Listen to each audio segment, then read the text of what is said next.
La transformation et le supramental. Les trois conditions. Une œuvre ayant pour but le progrès terrestre ne peut être commencée qu'avec le consentement et l'aide du divin. Elle ne peut durer que par une croissance matérielle continue, donnant satisfaction à la volonté de la nature. Elle ne peut être prématurément détruite que par l'effet de la mauvaise volonté humaine, qui, dans ce cas, sert d'instrument aux forces hostiles au divin, s'efforçant de retarder autant qu'il se peut sa manifestation et la transformation terrestre. Il vous faut savoir une chose et ne jamais l'oublier, c'est que dans l'œuvre de transformation, tout ce qui est vrai et sincère sera toujours préservé. C'est seulement ce qui est faux et insincère qui disparaîtra. L'obscurité disparaîtra de plus en plus à la mesure du progrès de la transformation.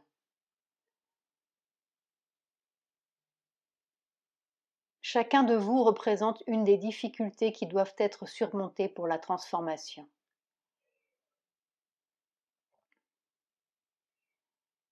À moins qu'on ne soit armé d'une patience sans fin et d'une persévérance inépuisable, il est plus sage de ne pas s'engager sur le chemin de la transformation.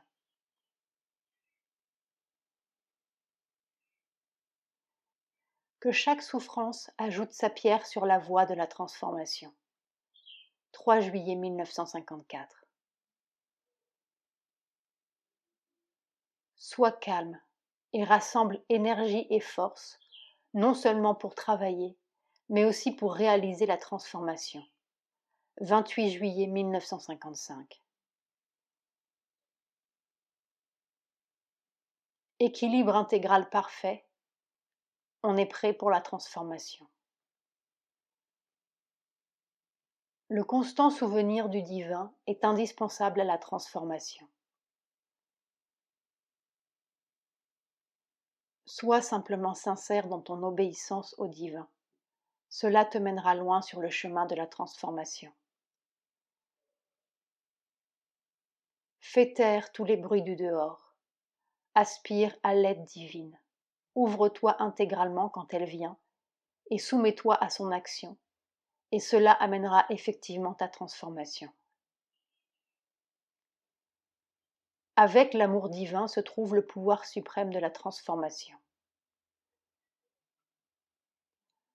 Avec l'amour divin se trouve le suprême pouvoir de transformation. Il a ce pouvoir car c'est pour la transformation qu'il s'est donné au monde et manifesté partout. Il s'est non seulement infusé dans l'homme, mais dans chacun des atomes de la matière la plus obscure, afin de ramener le monde à la vérité originelle. C'est cette descente que l'on désigne comme le suprême sacrifice dans les écritures indiennes. Mais ce n'est un sacrifice que du point de vue humain, car les hommes pensent que s'ils étaient obligés de faire la même chose, ce serait un immense sacrifice. Mais le divin ne peut pas vraiment être diminué. Son essence infinie ne peut jamais devenir moindre, quels que soient les sacrifices faits. Dès que vous vous ouvrez à l'amour divin, vous recevez son pouvoir de transformation. Mais ce n'est pas en termes de quantité que vous pouvez mesurer cela. Ce qui est essentiel, c'est le contact vrai, car vous découvrirez alors que le contact vrai avec cet amour suffit à remplir aussitôt la totalité de votre être. Et quand viendra le jour de la manifestation de l'amour suprême, de la descente cristallisée, concentrée de l'amour suprême, ce sera vraiment le moment de la transformation. Parce que rien ne pourra résister à ça.